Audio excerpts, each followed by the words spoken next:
Started out on live, man, that was the play. Streaming every night, building up the sway. But as the site faded, I had to find my way. Now I'm hopping platforms, surfing through the fray. Got my crew behind me, yeah, we call them givers. Chillin' IRL, catching all the rivers. Farkle in the chat, bringing lost to the grind. Talking crypto games while we sipping Jack Fine. Gives a minute, yeah, we take our time. Living in the moment, the life's subtle wine. From the land down under, streaming through the night. New Zealand vibes, surfing waves day to night. Always looking for the next thrill, that's where I ignite. Community so solid, always shining bright. Low and rolling deep and cruising for the height. From the struggle to the stream, it's all just a game. But with the giver found, we're making our name. Tracking crypto profits, life just gets sweeter. Every view and every stream, making life a keeper. Give us a minute, yeah, we take our time. Living in the moment, life's a subtle wine.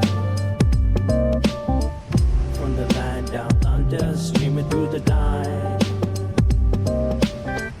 Got my heart on my sleeve, everything feels right. So here's to the journey, no regrets in sight. Each laugh and each tear, it's a beautiful fight. Keep the wave rolling, let the good vibes flow. We're the givers, together in the show. Gives a minute, yeah, we take our time. Living in the moment, the life's a subtle wine. From the land down under, streaming through the night. Got my heart on my sleeve, everything feels right.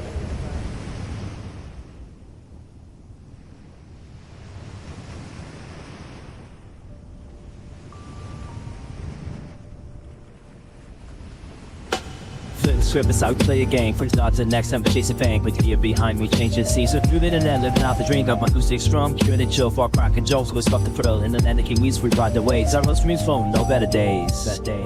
Gives a minute, yeah, we take our time. Living in the moment, the life's a subtle rhyme.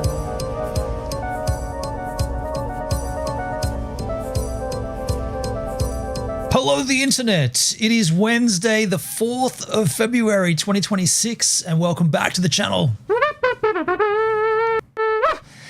Cryptocurrency is the plan for the stream today. I see Daily Mock Reviews, Steve's DIY Projects 7 on the YouTube machine in the chat, already talking about crypto. I do want to get into that momentarily, but I wanted to make myself accountable, I guess, not a cannibal, accountable. I said I was going to look into how do I mount my toothpick, my surfboard to the side of Govan, and we did a stream where we looked into things, and I bought the things that we looked into, and they arrived just moments ago, and I want to show them to you. This here is, I guess it's the Ocean and Earth surfboard van mount. Comes in two pieces. Unsurprisingly, it's a big U shape. That obviously goes on the side of your vehicle, but to get that to the side of your vehicle, you've got to have some kind of a fixing point, a mounting point. Now, I've got a Rhino Rack tray on the roof of Govan, and Rhino Rack make all kinds of mounts, such as these ones. So these will go upside down underneath the legs of the rack, two little, and they've got little not bolts, but I guess it's like a T-bar. I guess they call it a T-bolt maybe. T-bolt, that goes up in there, you screw it in tight, and then this guy will go on there. The only thing wrong that I can visibly see is that the holes on this do not match the holes on this, so I'm going to have to re-drill some holes. It's obviously going to be easier to drill out the aluminum for you Americans, aluminium for me, then it will be to re-drill these holes. So I'll just use these existing holes, marry up the top one, and then I'll just re-drill the bottom one. I also saw that I need to bend this a little. It's if I mount that to the roof racks like that, it'll actually touch the side mirror, the side window on GoVan, the rear window. So I'm going to put it in a vise and just bend it a little bit, just so it's a little on an angle. That way it keeps off the window. It doesn't rub against the window as it's driving. Now, on this side of each of these, because there's 2x, only one's got a logo? That's interesting. Okay. I thought it would have logo on both. Either way, both of them have a hole up the top there, and the hole is for a tie down. So a ratchet tie down. Now, I looked everywhere on the Aussie market for a tie down that doesn't require a key, because you need to lock this, right? This is going to be on the side of the vehicle with my surfboard in a bag, but anybody could just take the surfboard and run. So you got to tie it down with a locking mechanism. Every single one I could find on Amazon or eBay from Australian purchases had a key lock. So you got to keep a key. I don't want to have to worry about a key.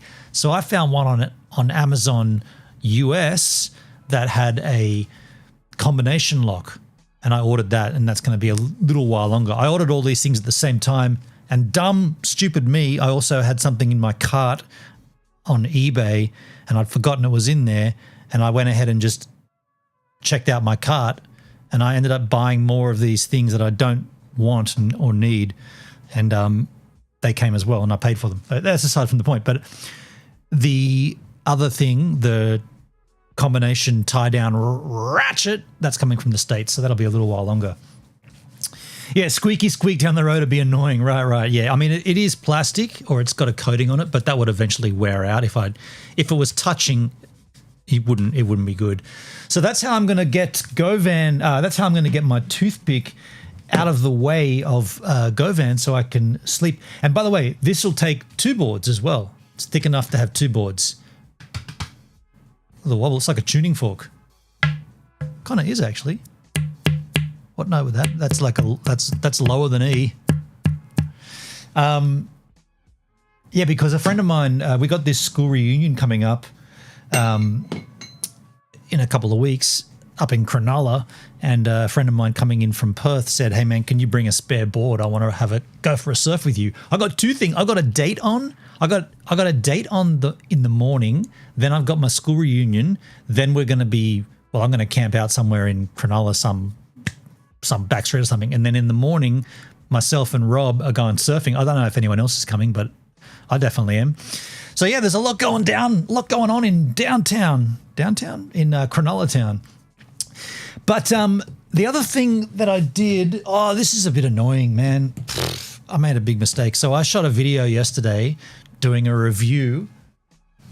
I told you about this. I did a review of Lemon Tree Passage Distilling Black Marlin grain-based spirit, aka a whiskey, but can't be called a whiskey because of certain legal requirements. And you know what I did? I messed up because I haven't used my camera as a vlogging camera for so long, and I plugged in my microphone, and I did check for an audio level, but I didn't check close enough. The cable was loose or it's corroded or something, and all of my audio is unusable. It's just, you can hear me talking, but there's this sounds like a gremlin or something, just super scratchy. So what I did was I exported the entire, it's a 9-minute piece of content. I exported the whole thing out. I put it on my iPad. I took my AirPods. I plugged these in my ears. I went down onto the beach to get the background ambience. I took my iPhone and I took my video wireless mic my wireless Go 2s from Rode, and I put a mic in, or a receiver on here, and a mic on my lapel. And then I listened to what I was saying in the video, and I reset it. I re-spoke it. I did all the audio again. So you might even be able to tell when it goes up, because there might be moments where my mouth moves quicker than the redoing of the vocal. I mean, I'm the person speaking, so I should be able to re-speak the way I spoke, but you never do it exactly the same each time. So then I've just had to like time shift them in. It's been an absolute nightmare. Just a dumb mistake. The mistake could have been avoided Had I have just used those wireless Rode Go mics and not used my old school mic, I mean, my old school mic, it's a directional mic on top of the camera. It works really, really well, but they work better. Maybe I should just, from now on, just use those. I don't know. So it looks like an old Japanese film. No, it sounds like an old Japanese film. It's like you see his mouth moving, but he's not saying anything. What's happening? How come he's walking so? You know what I mean? It's all a little bit. But anyway, that's whatever's. But so yeah, I those things aside, I do want to do a cryptocurrency stream. We're at, well, it's now February, like it's the second month of the year, but I feel like there might be some big plays this year, and I want to open this up. I got this video that I want to watch, Crypto, the World's Greatest Scam. Mind you, this is from 3 years ago, and I think we may have watched it already once. I don't know, but what I'll throw out there, or I'll leave to the live chat, of which there's only one person, Steve. What I will throw out there is, if you got anything. Now, I did see you talked about you didn't want to be involved in this because you think crypto's all a scam. And after the recent Epstein files release, I did not know that crypto was in. No shit. I did not know that crypto was involved in the whoops. Oh, that's a shame. I did not know that there was crypto involved in the Epstein files. Sorry, I'm distracted here by something else. Do you want to elaborate on that? I could ask the GPT machine as well. So you mentioned XRP. We could maybe look into XRP. Epstein created Bitcoin? Epstein is Satoshi, is what you're saying? He created Bitcoin with the Israel IDF, the Israel Defense League, to launder money. Jeffrey Epstein created Bitcoin. I mean, look, I've heard it all. I thought I'd heard it all. I hear a lot on the internet. This is news to me. Jeffrey Epstein is Satoshi Nakamoto? I'm going to politely disagree, but I'm also going to acknowledge that you can think what you want. And he did it with the Israel IDF to launder money. So I want to try to keep this crypto related, not conspiracy related. That's a conspiracy. That man is deceased. So I don't know. I just want to politely decline that discussion. He was a money man for the Rothschilds. He was their main guy. Okay. He wanted to create a money that was digital and faster than banks. Okay. Well, look, I tell you what.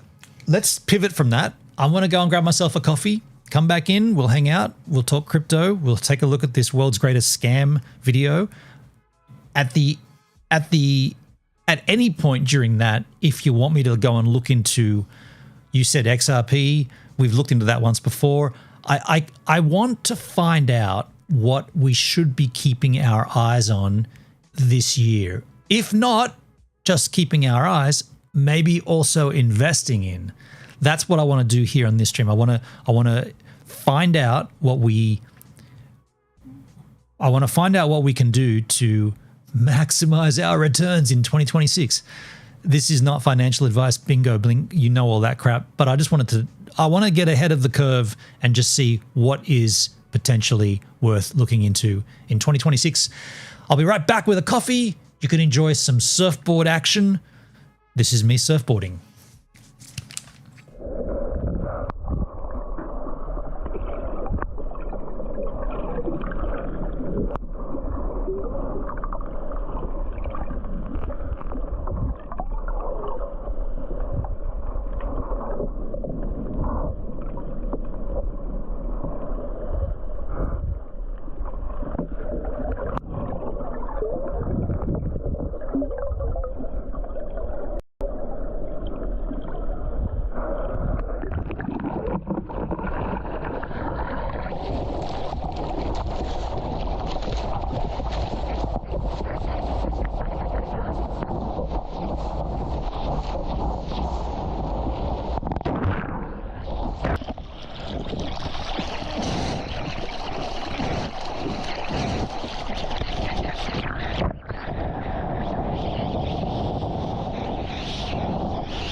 All right. So I went and grabbed myself a coffee and a cookie, and I smashed the cookie. So I'm not going to eat the cookie on stream, but I am going to sip from the coffee.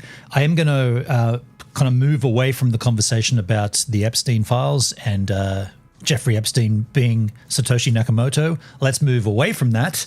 But I'll answer that question. How often do you encounter fish while surfing, like big fish or jellyfish? So quite often. We do see lots of dolphins. There are sharks out there.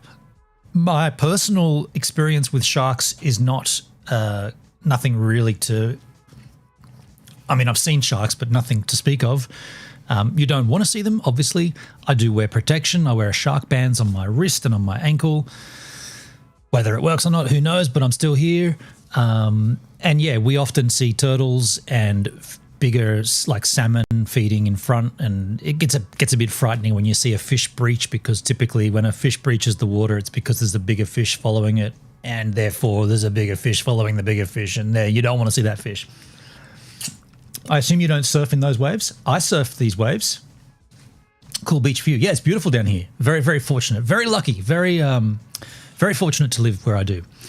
And I'd be crazy not to be surfing. I'd be crazy not to be making the most of what's in my literal backyard, just right here, of which I will be doing a stream from soon. I'm going to be doing some more IRL style streams coming very, very soon. The other thing that I did do, I said I would do it. If you go to my Kick profile, you will notice, I'll show you myself. This is what my Kick profile looks like. Sorry, that's my streaming setup. Let's go back to view your channel. The waves at the end, those look a little crazy. The waves at the end, the last wave was the wave I took into the shore. So what I've done here, if you go down to my chat commands to trigger alerts, these are all of the commands that you can copy and paste. If you copy and paste the chat command, just make sure you put the exclamation mark in it in front and then paste it, and bam. Please, guys, please Please, guys, please, please, please. These only work. See, Comtech's got it sussed. How you doing, Comtech? I was going to say these only work in the Kick chat, and Comtech there right ahead grabs one and scares the absolute crap out of me. That is the lightning sound. That's the audio from the lightning bolt that almost killed me. It's not the vision of the lightning bolt, but it is the sound from that lightning bolt.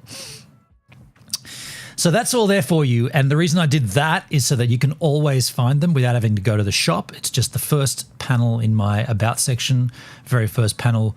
You can go ahead and grab them. There is a whole bunch in there, and you can just go ahead and use them in the Chick Cat. That's right, the Chick Cat in the Kick chat. So let's move on and take a look at this documentary, The Crypto, the World's Greatest Scam. Now, I do think we've seen this before. We'll take a look at it, and if we've seen it before, we'll skip on and we'll go and look at the XRP revolution. Play skis. Play skis. Play. What you're looking at, depending on who you ask, is either a revolution for the internet and countless industries as we know it, Like, in all seriousness, I compare it to the internet. or the greatest Ponzi scheme in human history. The whole thing is a promise that you can get rich for free. Accused of being all of these things is the world of cryptocurrencies. I haven't seen this before, but I also think we should do something before we start. We should observe the Bitcoin price at the beginning of this stream. So, you know what we should do? I should get a little Bitcoin price on the screen. Maybe I should put that somewhere. Where could I put the Bitcoin price? Well, at the moment, it's $76,667 per token. I could put a little on screen. I don't know. I'll do it another time. But 76. So 76.6 is what we're looking at. Let's just see how volatile this is during this stream, how far it dips or how far it pumps. I've seen this video. It's definitely worth a rewatch. Okay, cool. Or the other labels associated with it. NFTs, blockchains, Web 3.0. From the bizarre onslaught of celebrity promotions and endorsements. I got an ape too. Part of the same community. We're both apes. Need to make a ticker in OBS and add it to a ticker or in a text box. Yeah, I know how it's done. I don't know where I'd put it. Do we need to always see the Bitcoin price?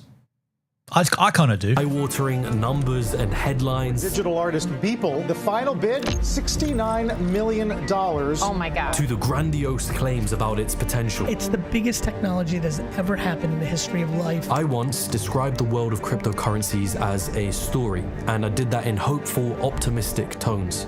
And now I don't think it's the story that I initially thought it was. They only make money because some other sucker lost more. Have fun staying poor. It amazes me that anybody is buying into this. They are decentralized Ponzi schemes. The only thing that you have to show is Ponzi schemes. It's all bullshit.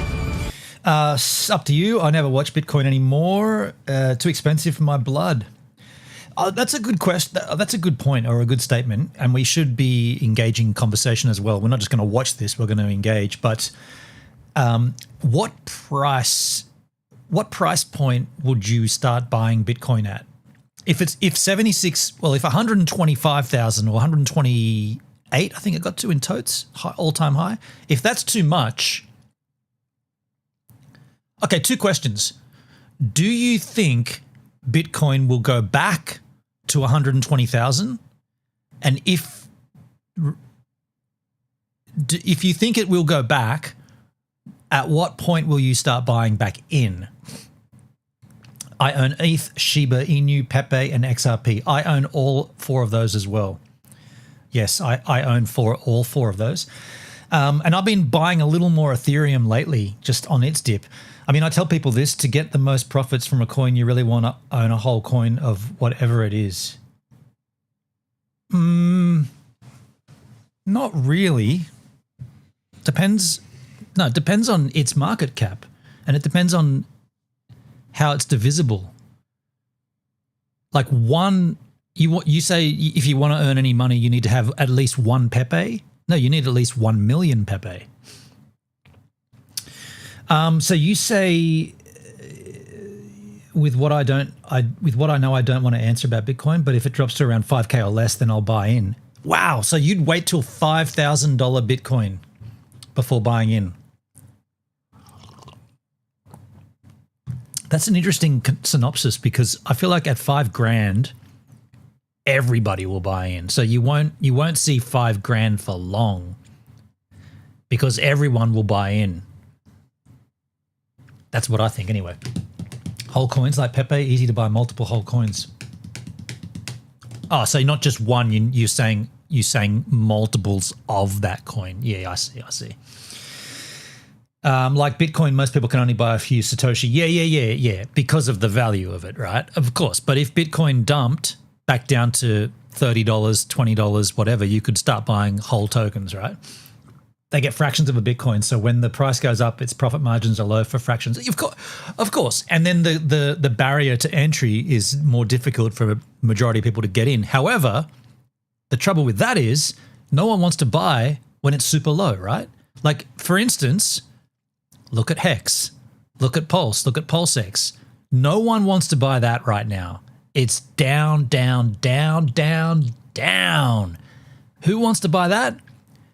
I've been buying a little, not recently, but I have bought when it was down, down, down, down, down before. I'm not going to buy any more while it's this down, down, down. I've already done my buying.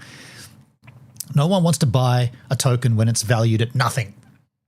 0.00000003. No one wants to buy that, right? Yet if that starts pumping, what am I missing out on? Got to get it. You had a chance to get it when it was 0.000003, and now you're going to get it at 0.003? Why didn't you get it at 0.000003?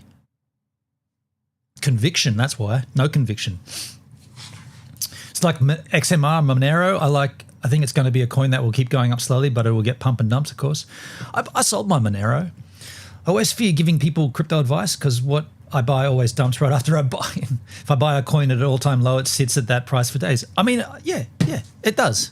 I mean, hey, that's the nature of the game, right? Like Ethereum, my money is locked into Ethereum since December 12th.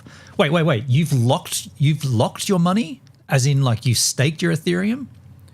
It's funny how Ethereum, you can stake it, yet nobody wanted to stake Hex. Hex staking, ooh, bad, real bad. Ethereum staking, good, real good. So locking your Ethereum up is fine, but locking up a token on the Ethereum chain, no good. Weird. Comptech, some cryptos are long-term, some happen quickly. Good point. No, as in the price hasn't gone back up over. Oh, so it's locked up because you're not going to sell until you see a gain. Gotcha. Understood.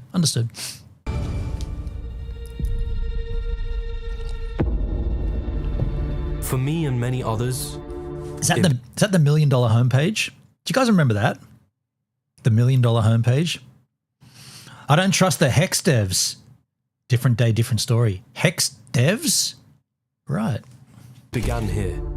What you're looking at is a piece of artwork by a digital artist called Michael Joseph Winkelmann, otherwise known as Beeple.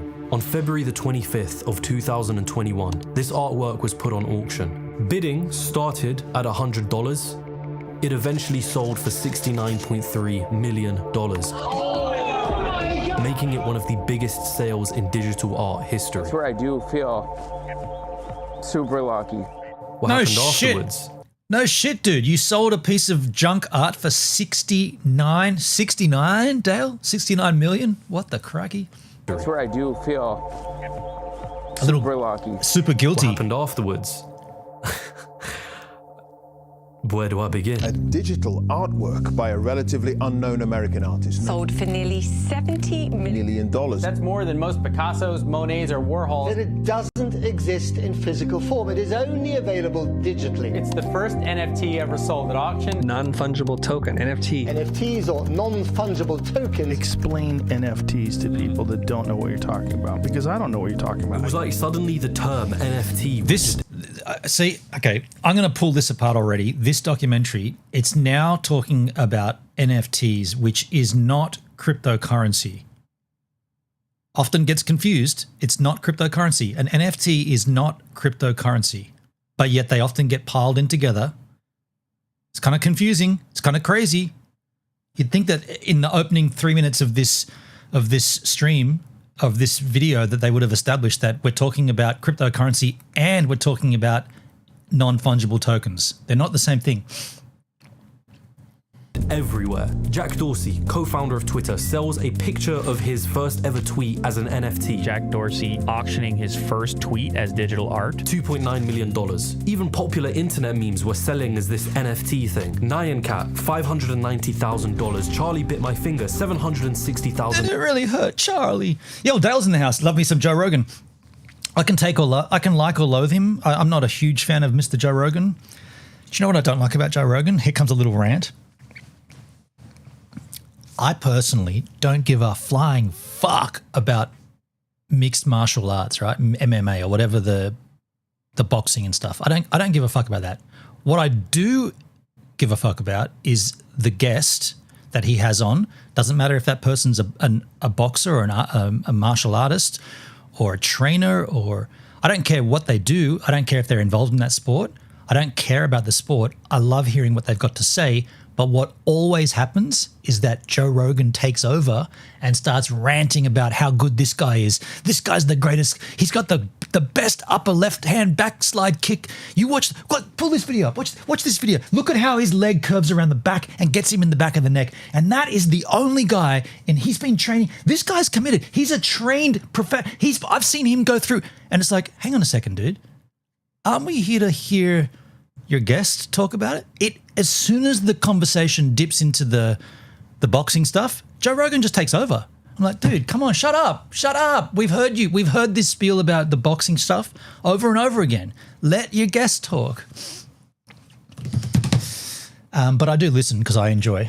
So NFTs. So the NFT concept, this is the simplest way to describe it. It gives a digital ownership it gives a verifiable ownership to a digital asset. That's all it is. It's not a cryptocurrency. It doesn't have to have tokenomics. It doesn't have to have a white paper. It's proving digital ownership of an asset. And that's all it is. I don't get why people got so crazed about them and people were like, they're going to change the world. It's just digital ownership.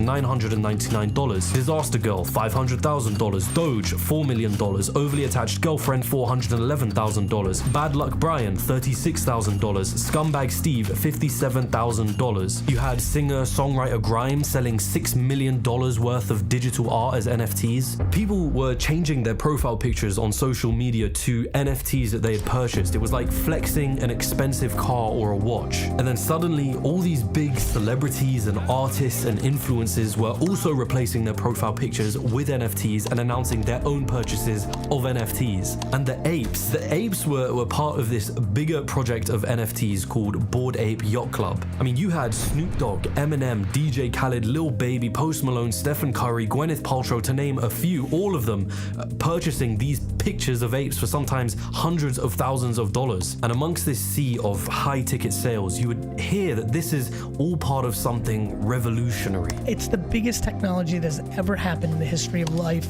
outside of things like fire. Regardless of how much you knew about NFTs, there was one message that was really clear. Behind every story, every headline, there was an underlying premise. Dalsky, apparently Savannah Guthrie's mum, I'm not sure who that is. Thanks for using the Australian version of mum, though. Savannah Guthrie's mum was kidnapped. Criminal is demanding a Bitcoin ransom payment. Makes sense? Yep, makes sense. So therefore crypto bad? Is that the angle there? They're using Bitcoin, therefore crypto's bad. Let me remind you of all the bank robbers in the past centuries. Does that mean cash is bad? They rob banks with guns, they blow up people. Give me the fucking give me the fucking cash. Open that drawer. Ban all the cash. Bad cash. You see what I'm saying? It's not the crypto, it's the criminal. Something is happening, and there is a lot of money to be made. Did you just do that to wind me up there, Dale? Because you knew I'd rant? Nice one, brother. I know I'll rant. Back to the show and I didn't say Bitcoin was bad, silly man. No, I know, but you what you've done there, and I'm happy for you to do that because I'll always take the bait. You've just dangled the little carrot in front of me and said, watch him snap at this. You've gone past me with an open bottle of Jack and said, just smell that. And I've gone, what, when? Bring it back. You see? And therefore, just know that you're right at this point. Yeah, cool. I need a haircut. Look at this shit. I'm not going to get one though. I refuse. Congrats on getting married. Yes, This is a big deal. Last time you were on the show, I asked you to explain NFTs. So, popular talk show host Jimmy Fallon does this segment on his show with Paris Hilton where they show off their pictures of bored apes. This is your ape. Yeah, We debut it. it's really cool. Like the hat, the shades. We're part of the same community. We're both apes. I love it. This is my ape. Yours is so cool. I love the red heart sunglasses. I love the captain hat. It reminded me of me a little bit. Dude, look at us. They look like they could be friends. They're buddies. Awkward. This was the point in which I started to wonder, okay, what is actually happening? And I think a lot of people started to as well. You start to realize that the purchase of Beeple's artwork, that wasn't done through $69.3 million in cash. That purchase was made using cryptocurrencies. In fact, all the NFT purchases that we were seeing, they were done through cryptocurrency. The mysterious individual who purchased Beeple's artwork that went by the pseudonym Metakovan, turns out it's this guy called Vignesh Sundaresan, who is already a cryptocurrency entrepreneur and had a working relationship with Beeple months prior to the big sale. And whilst there was all this talk about the revolutionary potential behind what we're seeing, there was another side of the story that was being painted by people who are far more skeptical. And those voices had a clear warning. What you are witnessing is a mania. We've got this system that is gleefully and gloriously corrupt. A mania that is being driven by greed. Get rich quick by Wait a second. Something's not making sense here. He just tangented. He just moved into a conversation about how the person who bought those NFTs was all the same person and they paid with Ethereum. So therefore it's a scam. Therefore Ethereum's the scam. So how's that connection to being a scam? Because the person who paid with Ethereum still paid with something that has a tangible dollar value as determined by the market. Obviously, no doubt a whale in the Ethereum ecosystem probably got in super early, bought it a shit ton when it was worth absolutely jack shit. But that still means that he spent 69 million USD in Ethereum for that piece of art. So I don't get where the scam is. It's just news propaganda. It's, you know what it is, man? It's because the number is so large. Like if this person paid 10 grand for that piece of art, that Beeple artwork, would we be thinking like this? Oh, what a scam. You paid 10 grand for it? It's not worth 5 grand. We all know it's not worth the money he paid for it, but is it because that it's 69 million? It's just so inconceivable that it has to be a scam. When it comes to the media, bad publicity is still good publicity. Any publicity is good, right? Yeah. Cryptocurrency. Mass delusion. My ape is an inner reflection of myself. Or, as other critics put it, it is a giant scam that has some of the largest names, brands, venture capital firms backing it, knowingly or not. It should also be said, something should be said about, they had Paris Hilton and what's his name, the night show talk host, I can't remember his name, Colbert?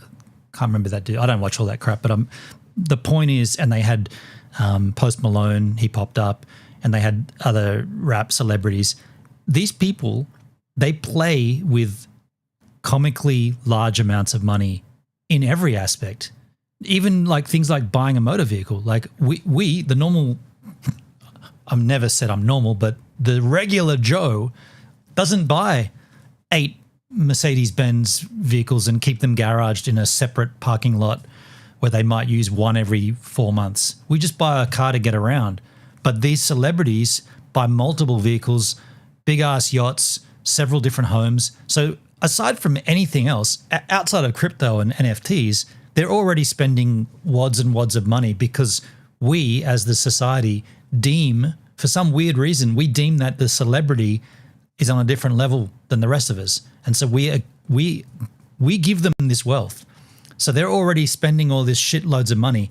Of course they're going to spend 49 or 69 million on an NFT.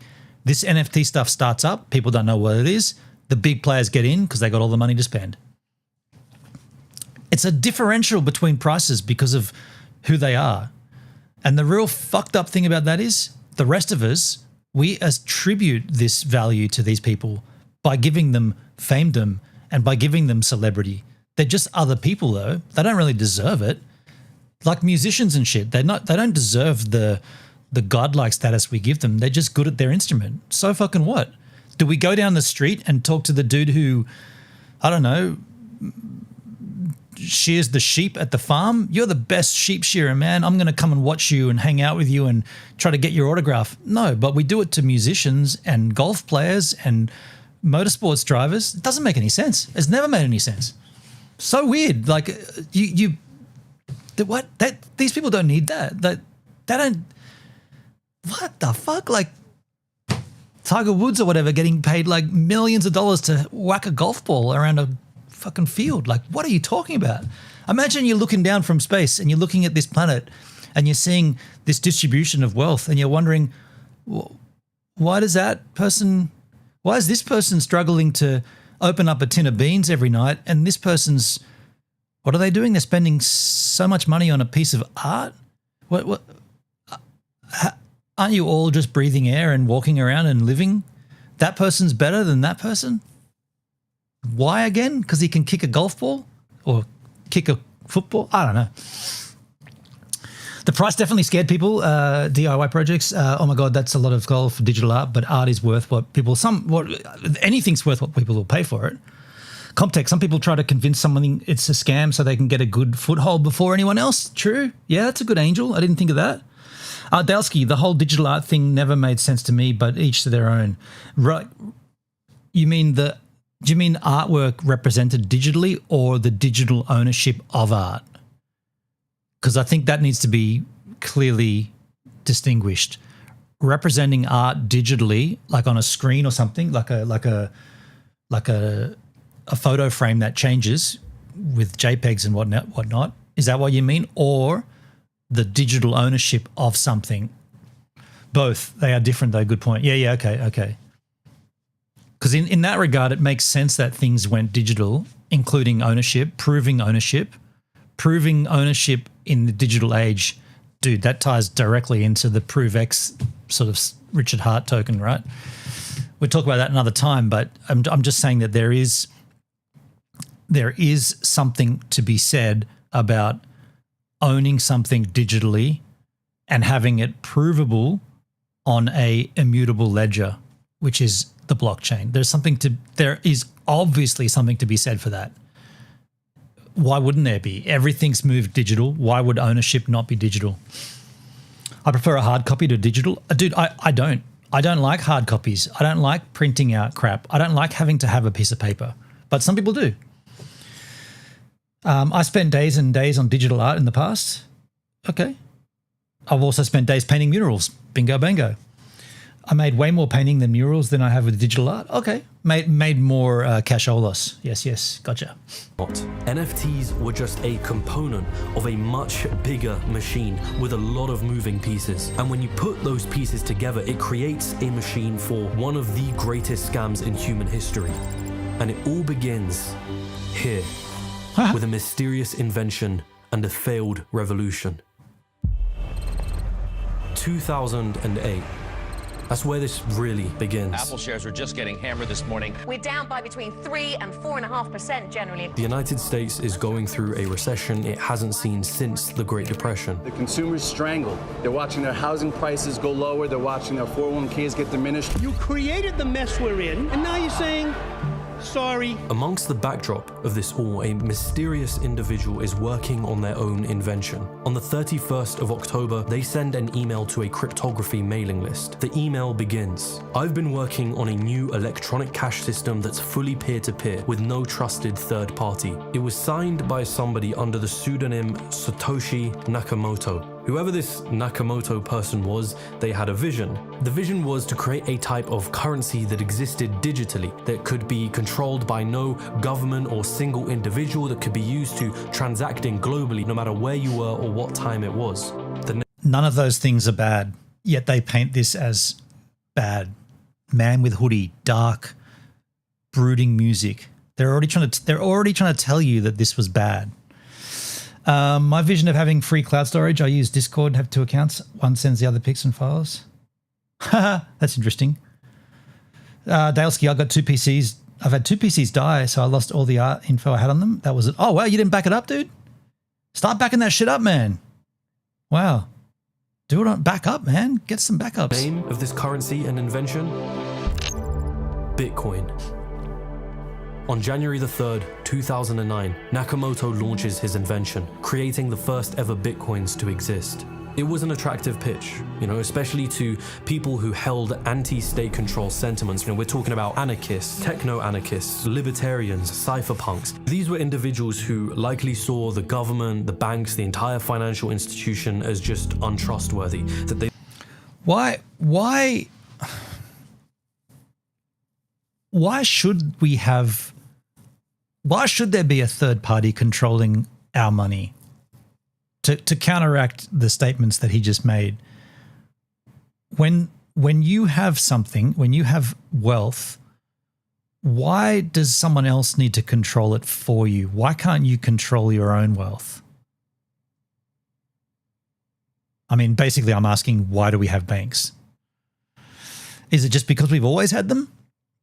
I didn't back them up, many don't. It was a huge mistake. Yeah, I've been backing up my shit for decades. Because obviously the further we come into modern day times, 2026, right? The closer we get to these days, the more obvious it is that we don't need the middleman. We should be able to be, I mean, didn't COVID teach anything to anybody?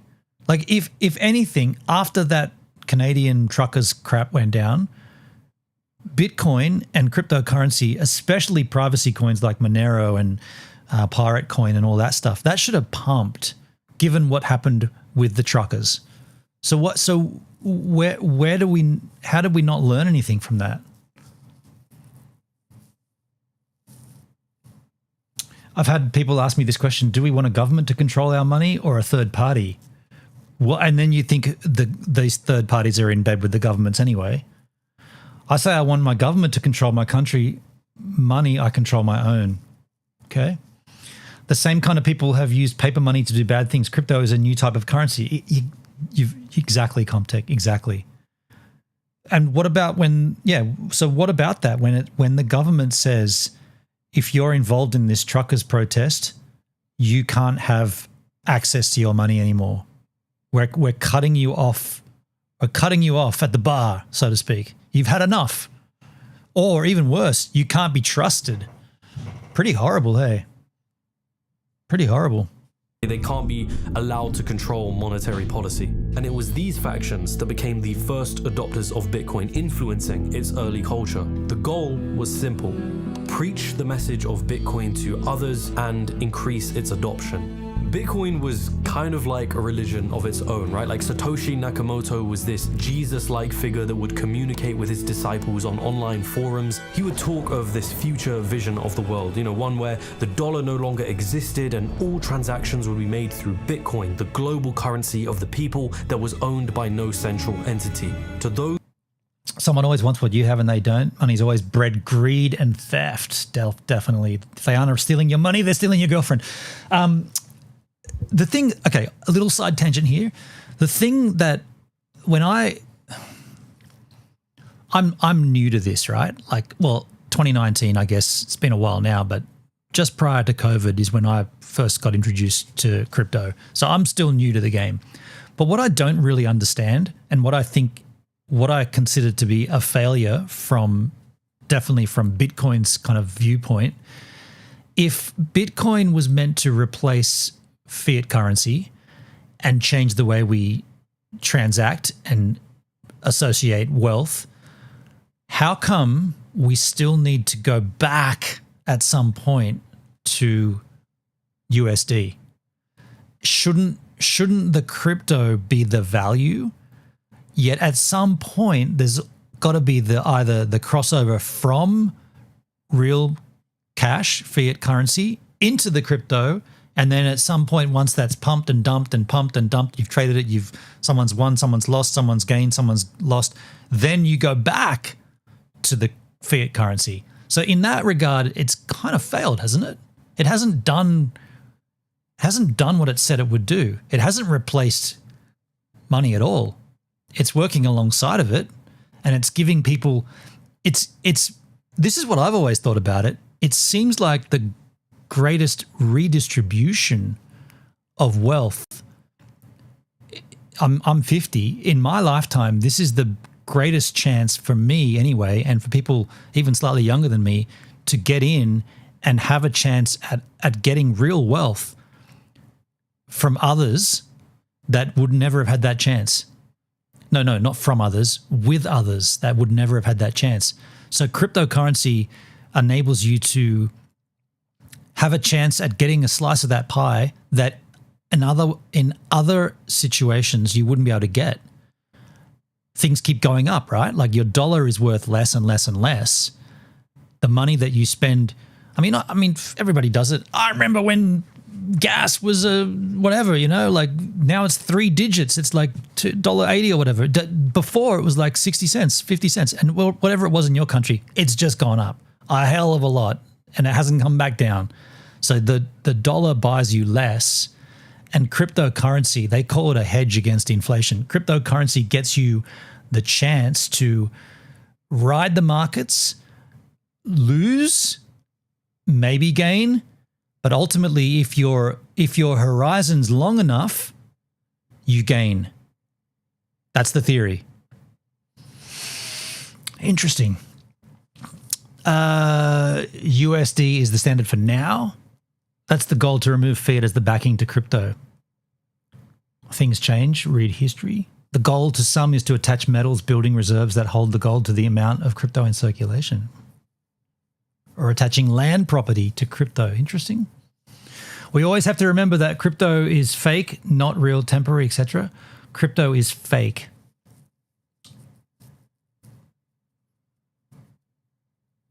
I disagree with that, but so if they want to attach tangible items to crypto, then it becomes real.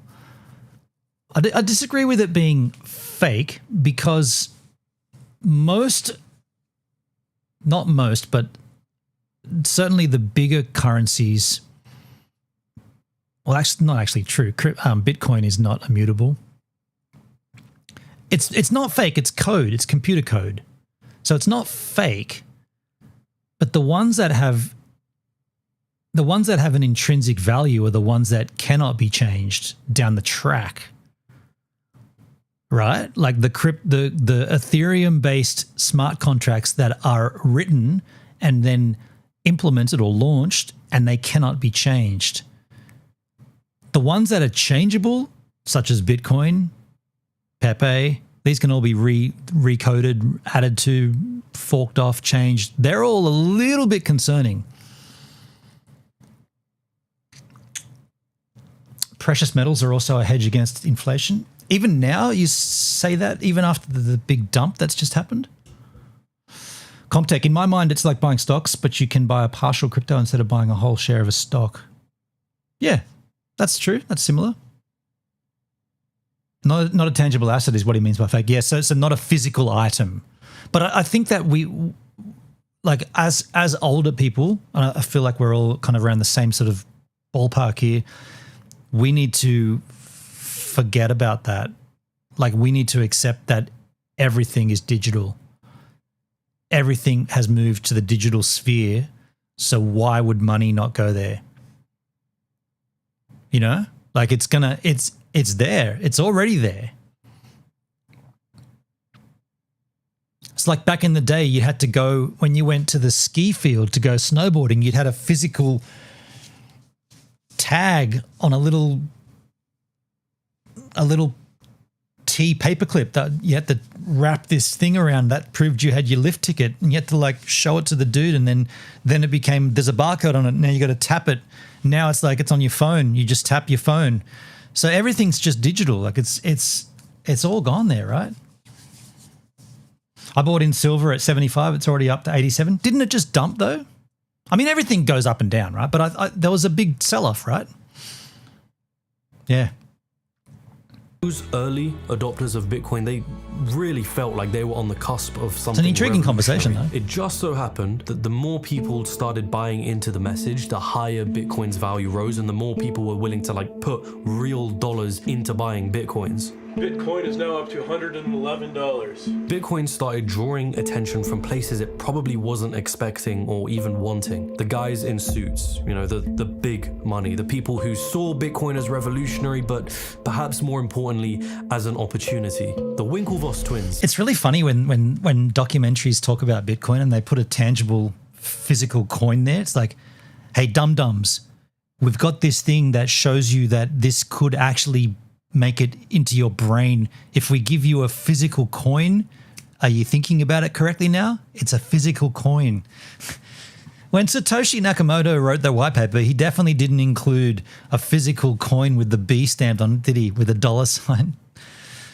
That was a big sell-off and it's a great time to buy. Dude, that's conviction, Dale. That is conviction. And congrats on doing it, man. Yeah, I've been buying a little Ethereum while the sell-off's been happening. I've been buying a little Ethereum. Were a perfect example of that. I mean, here you have two twins who have graduated from Harvard. They've won a settlement for $65 million against Mark Zuckerberg for stealing their initial idea of Facebook. They found out about Bitcoin on a holiday trip to Ibiza and they started buying as much as they could. They were stockpiling the currency. It was by around 2013 that they were rumored to own about 1% of all Bitcoin in circulation. That, I think, was a perfect early warning of what was to come. Wow. So he's basically saying that if you buy enough of it and you become a whale, then something's wrong. So if you had the foresight to buy when it was super cheap and you stockpiled a whole shit ton of it, then therefore you're a scam. I'll avoid my comment about Satoshi. No, go ahead. Maybe we should have a convo sometime off stream. Okay.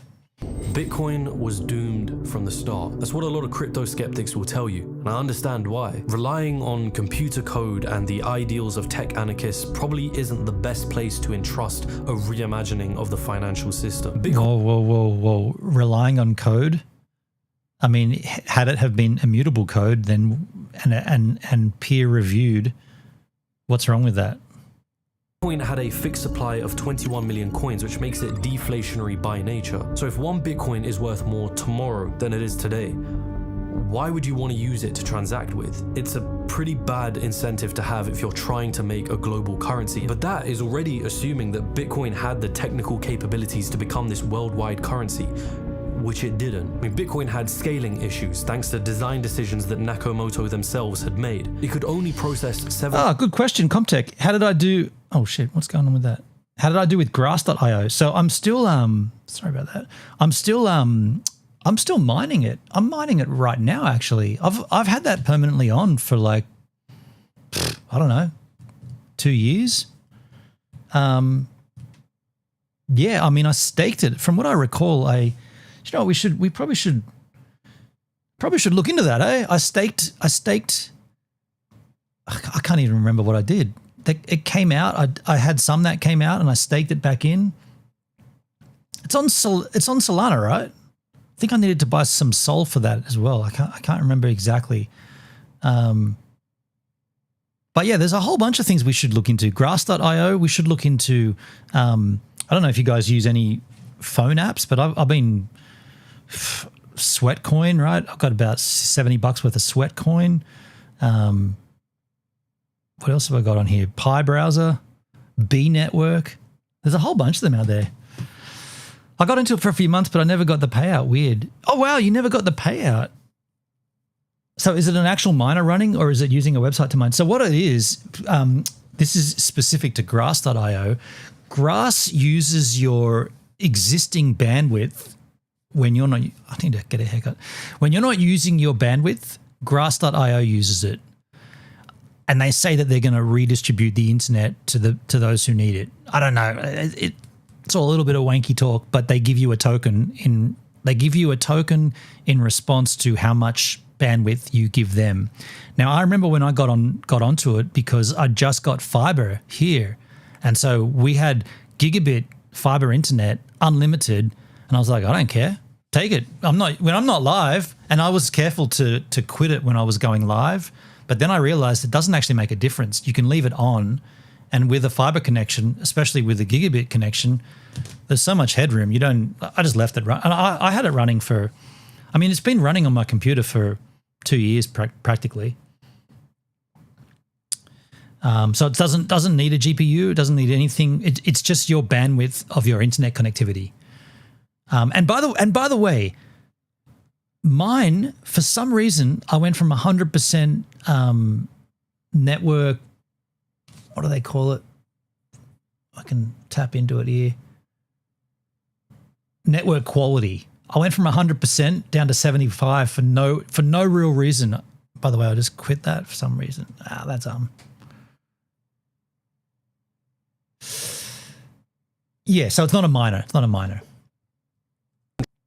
Play. Transactions per second. I mean, compared to other traditional payment networks like Visa, which can process 1,700 transactions per second, or MasterCard, which handles 5,000 transactions per second. I used Awesome Miner. I had a rig I built. So I did a little, when I was living in New Zealand, I mined Bitcoin on my MacBook Pro, and I was living there for 5 months or 6 months.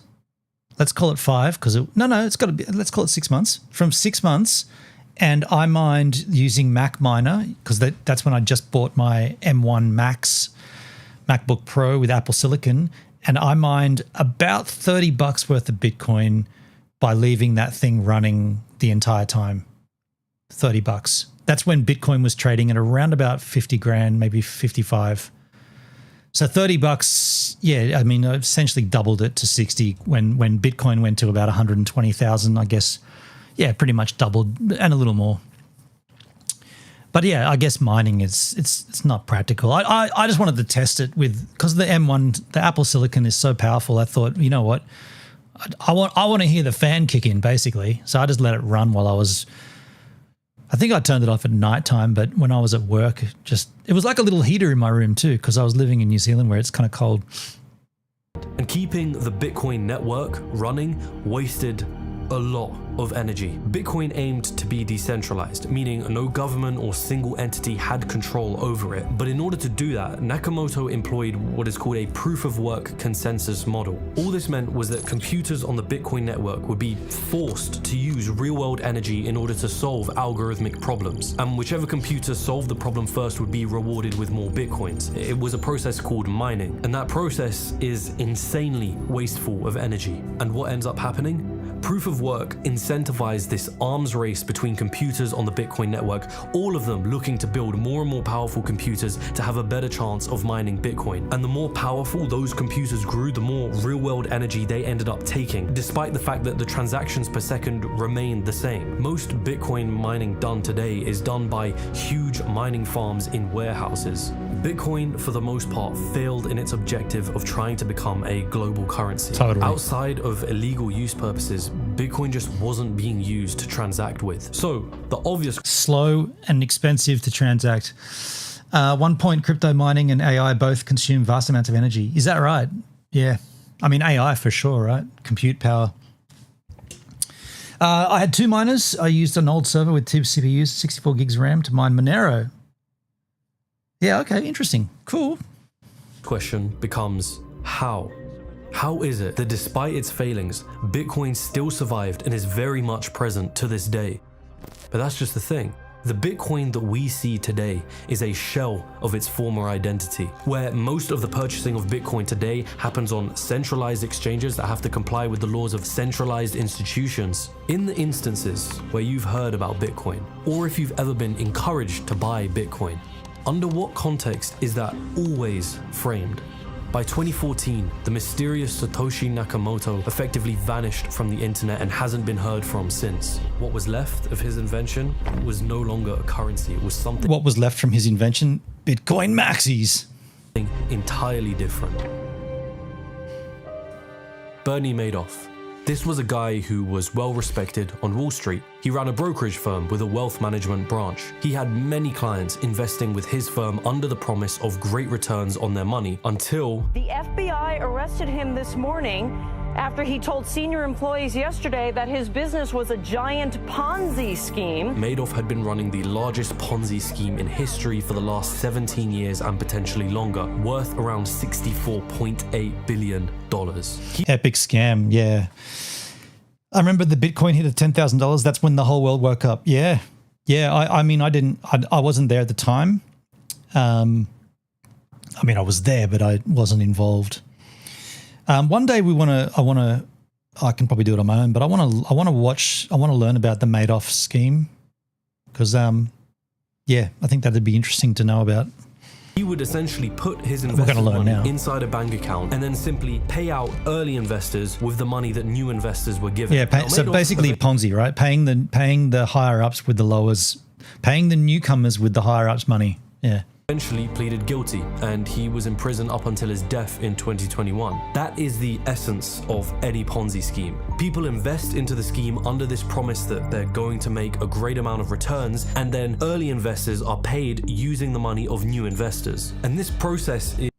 Wait, now this gets a little speculative here, but isn't what the definition of a Ponzi, isn't that literally everything?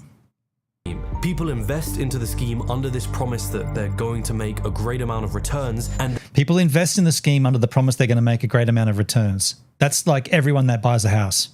That's literally why you buy property, right? You buy property so that you make a great return later. The difference is the return that you're getting isn't coming from people that are buying new houses, or is it? People that are buying new houses are paying a higher price because the cost of housing's gone up. So they're paying higher. You paid lower. You're getting a return from those new prices. Isn't that a Ponzi? Just going off the definition that they're saying right here. Prison up until his death in 2021. That is the essence of any Ponzi scheme. People invest into the scheme under this promise that they're going to make a great amount of returns, and then early investors are paid using the money of new investors. And this that's literally a Ponzi, right? People get in with the promise of a return. They're paid out by the newcomers that come in underneath them. It's quite literally what happens in the housing market. There's no promise of a return, but there's an expectation and a commonality of this is what the market's done, so this is why we'll do it again. And as Dale said before, when I said that there's been a dump in precious metals, that's the chance to buy, right? Get in more. Process is repeated on and on until eventually you run out of new recruits to keep investing money into the scheme, or eventually people start trying to cash out and it just collapses, which tends to leave early investors with profits and the large majority of others. Yeah, so what happens when everybody tries to sell their properties? It just collapses, which tends to leave early investors with profits and the large majority of others with nothing but losses. Yeah. People hearing about Bitcoin would hear about two things. One, that it was revolutionary, and two, that it was valuable. That if you buy now, you could be rich later. If you really, really want to become wealthy in the future, I would suggest you take $1 frickin' buy some Bitcoin. Bitcoin, to me, it's not just an investment. It's not just maybe a get-rich-quick scheme, as a lot of people put it, but I see it as the future of currency. I see it as the future of the financial system. So it needs to be said that at any point in history, if you did buy Bitcoin around the time that they're talking about in this documentary, you are very, very wealthy, extremely wealthy, if you held it. Unfortunately, people bought it, thought nothing of it, put it in a drawer, ditched it, forgot their seed words, forgot about it, left it. Oh, wait a second. Did that thing go up? Well, fuck me. Where's my seed phrase? I can't remember what I wrote down. I can't remember where I put that hard drive.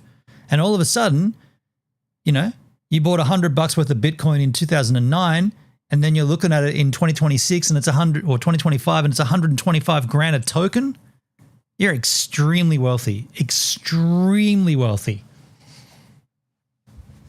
So that needs to be said when you watch this documentary and they're talking about making lots of money you definitely 100% could have made lots of money had you have bought and been careful and held. And that's factual, right? Factual. If you had have bought when it was cheap and you had a sold when it was expensive last year, you'd have a fucking lot of money. So you can't discredit that. I see it as the future of currency. I see it as the future of the financial system. So you realize that most of the people buying Bitcoin, they're not buying it to use as a currency. No. They're buying it as an investment. Exactly. And therein lies the contradiction. Because the more people who used Bitcoin like an investment, the less liable Bitcoin became as a currency. The very thing it's being pitched as being revolutionary as. No. I think that's wrong because it was designed as a replacement for fiat currency, but it's clearly not been able to do that. People know that. There's still a value to it. Obviously, people are still buying and selling it. There's still a value to it. And the value is, like anything, what people attribute it to. People attribute worth to anything, and therefore it has a value. It doesn't mean it's a scam. It doesn't mean that it's not going to work. It doesn't mean that you're going to lose. It means that people have given it a value. That's it.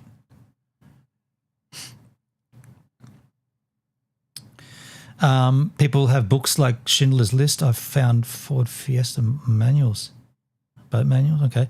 Dalesky, 21 million Bitcoin cannot possibly a replacement for fiat currency. I mean, that's obviously a huge flaw, right, in the design of it, for sure.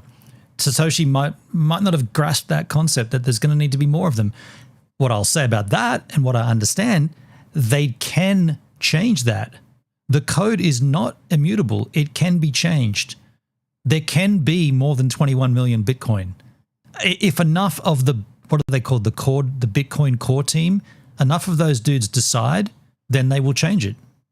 If there's a consensus between those core developed dudes that they want to change it, they'll change it. It's not immutable. It has been changed. They've rolled that chain back 2 times, right? 2 different times there's been bugs that they've found in the code that they've had to fix. I mean, I've heard Richard Hart talk about this multiple times. Everyone's heard the story where there was an inflation bug in the Bitcoin code that allowed anyone to mine any amount of Bitcoin they wanted, right? You can just exploit this code and cash out with as many Bitcoin as you want. And they had to roll it back.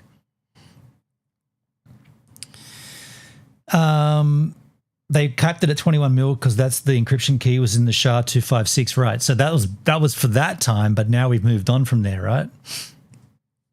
So you know what you end up with, right? Bitcoin is a get-rich-quick scheme.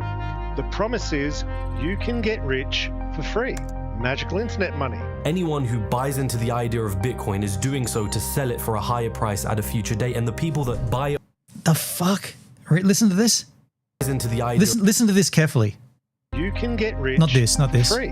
Magical internet. Not this. Okay, listen to this bit.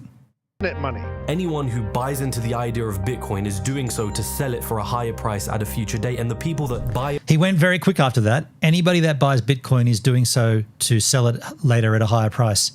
Isn't that called investing? Isn't that literally investing? I don't know anybody that does an investment. We're going to have a little fun. We're going to have a little fun. Have nothing else to do, so let's have a little fun, right? No one invests with the idea of selling it for less later. Everybody invests, whatever they're choosing to invest in, they're doing it to sell it for a higher price later. So why are they pitching it like this is criminal? Why is this such a scam and so shady? Anybody that buys Bitcoin is doing it so they make a profit later. What a genius. How'd you work that out? I also bought property with the enjoyment or the idea of selling it for a profit later. I also bought a sports car or whiskey, or I bought land, or I bought expensive Nike Reebok pumps when Michael Jordan was 23. What you do? It's called investing, you dumb. What the fuck? Everything has an investment. It can be sold for more later. That's right. That's the point of it, right? things we call vintage nowadays worth more than they were sold in stores 60 years ago. This is the idea behind it. So what? But why is this documentary and then others like it and then people that talk about it in a negative light? Why is that the selling point? What's wrong? Isn't he talking about every single business? Like everything, like every business that goes into operation is trying to turn a profit. Is that wrong as well? I make iPhone cases and I want to turn a profit. Oh my God, you scammer. What a scam. Big scam. Making iPhone cases to sell for a profit. Scam. That's business, right? Weird. Like my point here is like, I mean, this documentary is obviously a YouTube thing to frighten you and to scare people, right? That's going to be weird. It's going to get weird. By the way, Dale, I did what I said, and you can have a look on my Kick channel. I put all the list of commands there for everybody to copy and pasta. Someone bought an old wood shelf for $5 in 1955. Now sells for $1,500. Right, yeah. Nice to have a conversation with peeps who aren't total morons like this guy in this documentary. So every kid is a scammer because he sells his Pokemon cards. Yeah, good call. I just look how fast, or listen to how quickly he goes past this point, though. He says it. He follows it up with the next statement super quick. Is you can get rich Not this. for free. Magical Not internet this. money. Now. Anyone who buys into the idea of Bitcoin is doing so to sell it for a higher price at a future date, and the people that buy it off those people are also looking to sell it for a higher price at a future date. The only way to make money from your Bitcoin investment is using the money of new investors. You hear about The only way to make money off your Bitcoin investment is by using the other money from other investors. That's he's basically describing investing. That's it. That's what he's describing. Shock horror. Money from your Bitcoin investment is using the money of new investors. You hear about people making money in Bitcoin. They only make money because some other sucker lost more. It's true. It's called buying and selling. It's trading. That's exactly how it works. This is reality. Perfect timing, Dale. That was perfect timing. This is reality. It's exactly what he's just described perfectly. And to like promote or to present that as being a bad thing, I don't understand why. It's just comical. Dear. Only make money because some other sucker lost more. The idea of trading, that's what they're explaining there, trading. So you look at the stock market. How do people make money on the stock market? Buying and selling. Is it a scam? Is the stock market a scam? They only make money because some other sucker lost more. And unlike Bernie Madoff, right, who gets all the blame and the satisfying jail time at the end of his story, here you have an entity that isn't owned by anyone. What some would argue isn't a decentralized currency. It's a decentralized Ponzi scheme. Now, Ponzi schemes are kept alive by continuously finding new recruits and new markets to tap into so that money is continuously being poured into the scheme. And so you start to see this similar incentive develop in the crypto space, this desperate need to find a use case for this stuff, and that use case has to be revolutionary enough to justify its rising value. Bitcoin may have been the first part of this machine, but things were about to get a whole lot more interesting. Bitcoin had some. By the way, he deviated from the NFT story quite quickly. He dovetailed from that into Bitcoin very, very. I didn't even notice that happening. Thing going for it. The blockchain system that kept it running was somewhat unique. Okay, so let's not complicate things, right? You can think of Bitcoin like a digital spreadsheet that records transactions being used in the currency. It's not a physical coin, it's just data on a database. After a certain number of transactions are made, a brand new spreadsheet is created that links to the previous one, and on and on and on it goes. Yes. Instead of using real names, users are recognized through what are called wallet addresses, which appear as a random string of numbers numbers and letters. And all Yes. of this is kind of kept together using computer code, cryptography, and the network of miners that are running it, which is where the word cryptocurrency comes from. So what was essentially just an immutable append-only database was touted as revolutionary. You know, The immutable code is the blockchain. The Bitcoin code is not immutable. I hope he mentions that. Blockchain was no longer just blockchain, it was blockchain technology. And it wasn't long before people started to see the success and the ideals that Bitcoin was based off and begin creating their own cryptocurrencies using this blockchain system. Vitalik Buterin, a teenager who decided to quit his favorite video game, World of Warcraft, after his Warlock character had a damaged component removed by the game developers. Vitalik says that he cried himself to sleep that night. That was the day that he So is he now going to go down the avenue of saying that all cryptocurrencies are bad? I wonder if that's where this goes. The centralized services bring. It sounds a bit ridiculous, but Vitalik would end up discovering Bitcoin in 2011 and he would start writing for a Bitcoin magazine. It all appealed to his ideals. In 2015, Vitalik and several other co-founders launched the creation of their own blockchain-based invention. It was called Ethereum. Much like Bitcoin, Ethereum had its own blockchain and it had its own native currency, which was called Ether. There was one important difference though. You see, Ethereum allowed its users to actually program applications on its blockchain. Put it this way, if Bitcoin was like a spreadsheet, then Ethereum was like an Excel spreadsheet that allowed users to create functions to perform various different tasks. It was, you know, a little more advanced. It was a glimpse of hope at finding the revolutionary use cases the cryptocurrency world needed in order to justify the growing value that was being pumped into the system. And this is where I think that the story, I hope he talks about this, but this is where I feel like it goes into what the failings of Bitcoin were and how Ethereum, or at least smart contracts on Ethereum, have been able to further realize the goal of the Satoshi, of the Bitcoin white paper.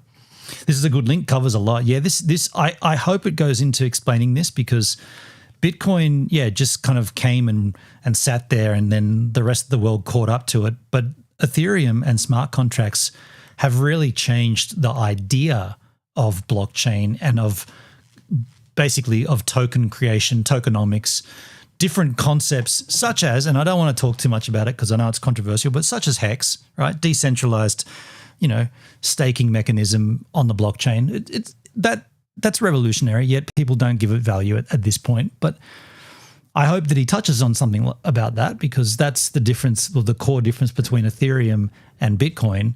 Bitcoin is not programmable. Ethereum, you can't do anything with Bitcoin. Aside from buying and selling and sending, you can't do anything with it. Like literally, there's nothing you can do with Bitcoin.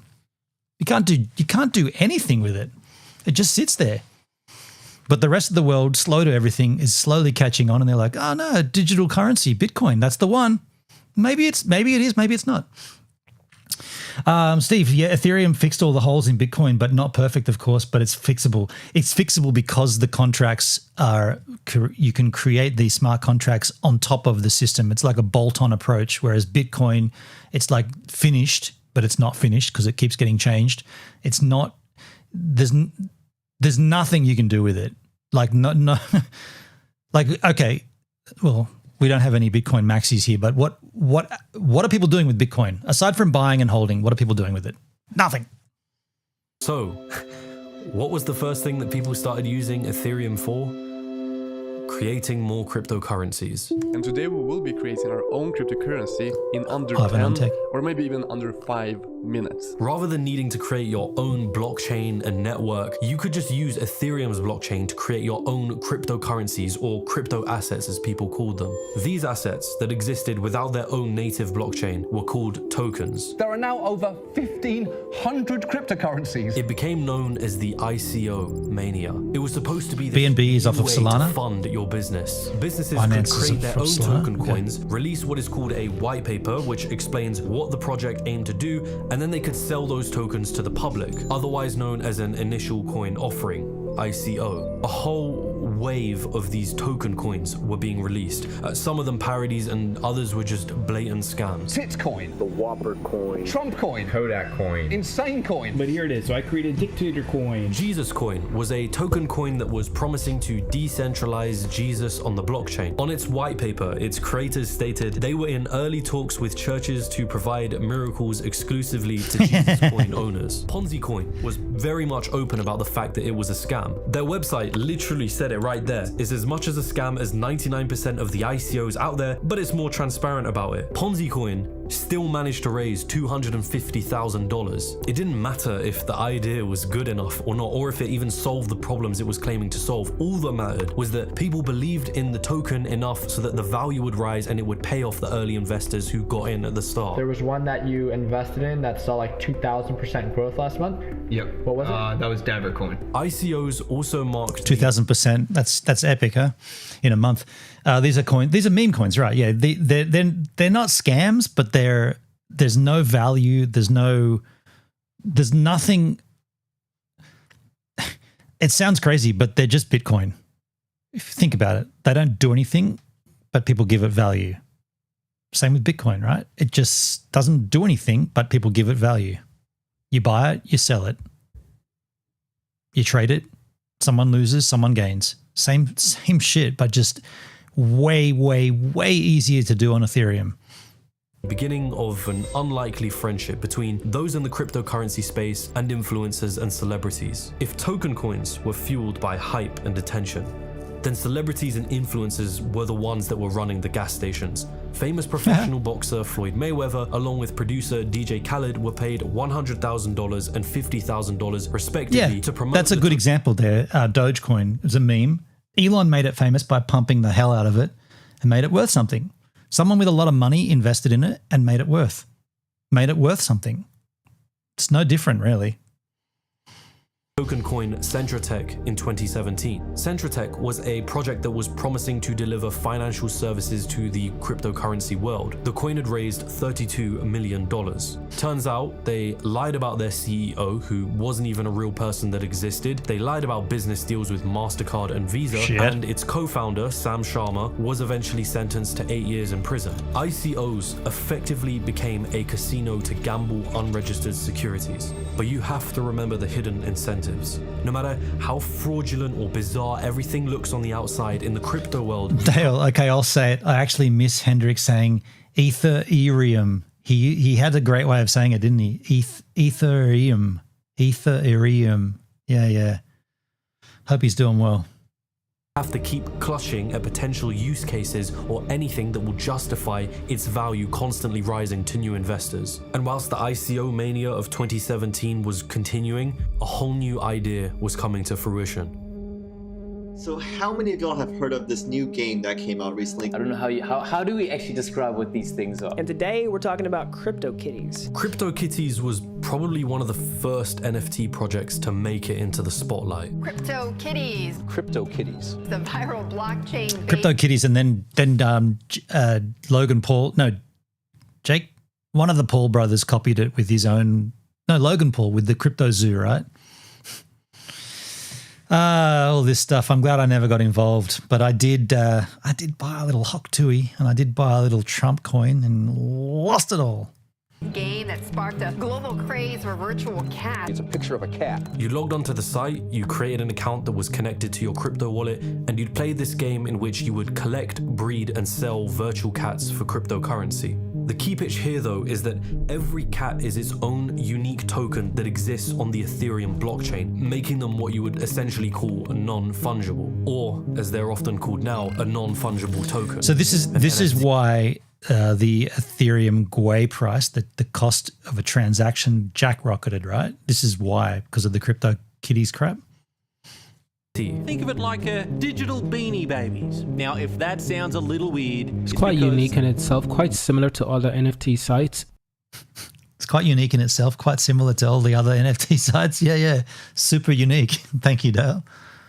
It is. CryptoKitties became like its own mania. It generated $3 million within its first week of launch and accounted for roughly 10 to 13% of all traffic on Ethereum's network. And where was everyone's focus during that mania? Okay, that's $2,700 for this little guy. Why use these CryptoKitties? $450,000 for this ugly mug? The same reason you started out with the cryptocurrency, to make money. Guys, this is a potential way to make some money. This is insane. Most users are trying to breed their cats at the moment, not just because it's kind of cool, but also because they can be very expensive. There are thousands of people playing on the CryptoKitties website. Once everyone started rushing to join in on the hype, the economics of the game began to falter as the supply of CryptoKitties stretched far beyond the demand, eventually leading to a crash in the price of CryptoKitties and a fall in average users. Because as you continue to see time and time again, almost everyone was there to make money. But what remained of that saga was the idea of non-fungible assets. A brand new Everyone was there to make money. No shit, Sherlock. Package, a brand new pitch, a new route to find use cases for cryptocurrencies and blockchain technology. This stuff was initially pitched to digital artists. The idea was that you would make artwork, then tokenize that artwork, which just means turning it into a token that exists on a blockchain like Ethereum. If you wanted to know who owned the artwork, all you had to do was just go and check the blockchain records and see which wallet was associated with CryptoKitties was this generation's Beanie Babies. You could digitally verify the ownership of your art. Sounds exciting, you might think. I did too. Digital artist Michael Winkelmann, otherwise known as Beeple, began a challenge in 2007 where he would create one piece of artwork every single day and continue to do so throughout the years. It was known as his Everydays collection. But to me, the bigger project is this long-term Everydays project, which is a project that I've been working on, every single day for over 12 years. It was reportedly around October 2020 when Beeple was put in touch with an anonymous NFT artist called Pack, and Pack informed Beeple about the world of NFTs. Only a few months later, he would end up auctioning a piece of artwork that contained a collage of the first 5,000 images of the Everydays series, titled Everydays: The First 5,000 Days.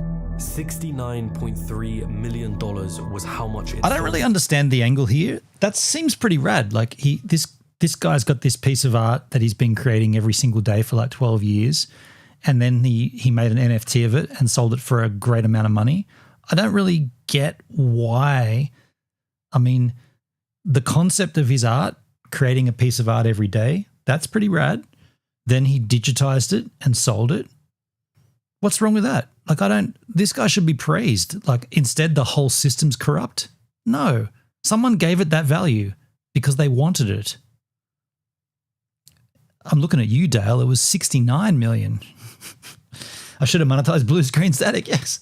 In the Ether cryptocurrency, one of the largest sales in digital art history. The very sale that sent the search term NFT skyrocketing. So now the question becomes, who decided to make that purchase? So you purchased a collection of 5,000 pieces of digital art that anyone can easily see online for $69 million. Why did you do that? Metakovan, or as they were later revealed to be, Vignesh Sundaresan, a crypto entrepreneur who had recently co-founded a crypto investment firm with his business partner called MetaPurse. Only a few months before this big $69 million purchase, Metakovan and his business partner had already bought another collection of NFTs from Beeple for over $2.2 million. They actually wrote a blog post about their purchase, alluding to the fact that this was only part of a much bigger project that they had in mind that will, quote, flip the art world status quo on its head. And what was that project that they were talking about? The B20 token coin. They were going to bundle their purchases of Beeple's NFTs collection and put it in a virtual museum where those who purchased the B20 token coin could access and view the artwork. Owning the B20 token was supposed to represent a type of fractional ownership in the virtual museum and the contents inside of it. Here's the thing. Metakovan and his business partner conveniently owned 59% of the total supply of B20 tokens. Beeple was also given 2% of that supply. Beeple and Metakovan already had a working relationship before the big Everydays 5,000 sale. When that sale happened and the media frenzy ensued, the B20 token rose in value to $23 as more people began obviously looking into who Metakovan was. People have accused that sale of essentially being a giant marketing stunt to increase the value of the B20 token. Even in their calls together, you can hear people express skepticism around the whole thing, only for Metakovan and the others to kind of bring him around. Other artists, I can almost guarantee, will not like this. Like, they will not like you taking their work and like splitting it into a million pieces and reselling those pieces. I would be very surprised if other artists did not have a very strong dislike of that. But what I find the most insane about this is an interesting little Giggle Pickles. How you doing, Giggles? This is an interesting little side tangent, isn't it? Because what you're dealing with here is someone, this Metakovan guy with a lot of Ethereum in his pocket to be able to spend on these things with the view to launching their own token, which gives you fractional ownership and access to the things that they've purchased. It's kind of like an entrance fee to a museum, I guess, or a doorway that you got to go through. Not really sure if this is good or bad. I'm not sure the angle here. Like, again, if it wasn't 69 million, would there be as much conversation about this? This saga was that the B20 virtual museum that was supposed to flip the art world status quo was nothing impressive. The B20 token has fallen over 99% in value since its all-time high.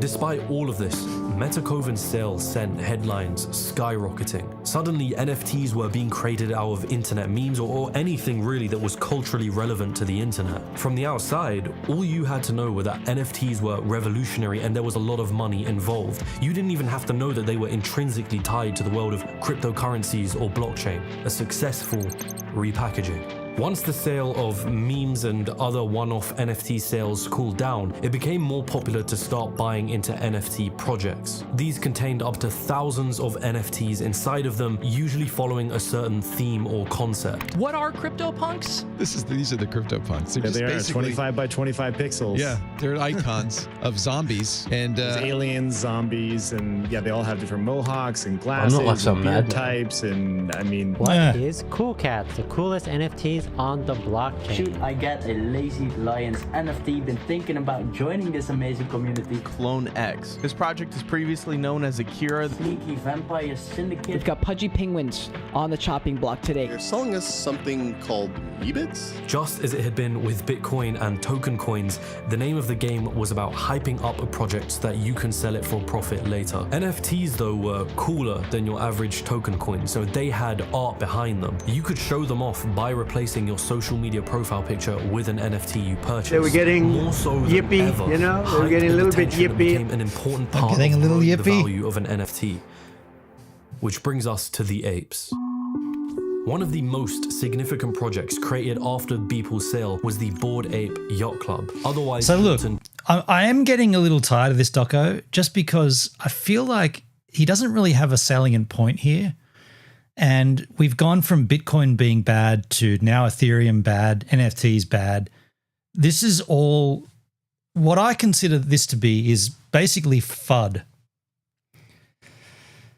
And I'm over it. I've drifted off. I don't really think I don't think it's exactly worthwhile watching the rest of that. I wanted to sort of spend this stream today looking into what we can possibly keep our eyes on for 2026. It's basically just a history of crypto, more or less. So how about we take a quick pause? I'll go to the bathroom and powder my nose. We'll come back and we'll take a look at XRP because there has been some movements in the XRP army, let's just say. And I did see Daily Mock asking about it or mentioning it earlier. I got 3 videos lined up there. We can learn a little about XRP. To get us there, though, I'm going to go and do something in the bathroom. That's right. Take a slash. I'll be right back.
right, let's move on, I guess. Let's move back. XRP. I was going to just check. I do own XRP, don't I? The Artemis launch has been pushed back to March at the earliest. Oh, we looked into that, didn't we? It's now February. It was meant to be, early Feb. Okay, thanks for the update there, Dale. What happened with the Artemis launch that it got pushed back? I'm just checking my XRP. Whoops. What the smeg? What am I doing here? What am I doing here?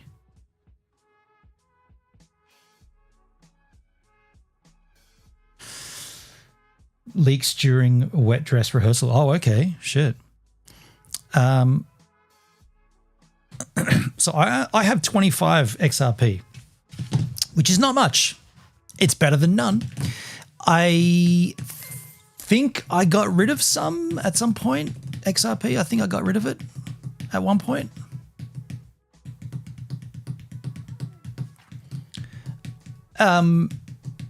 But there has been some movement.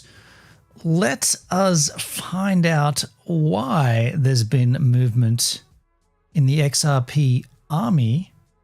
I have XRP, not a lot. Okay. Let's enjoy some lovely conversation with a well-respected person here. ChatGPT. Tell me why everyone is talking about XRP. Whoops. XRP right now.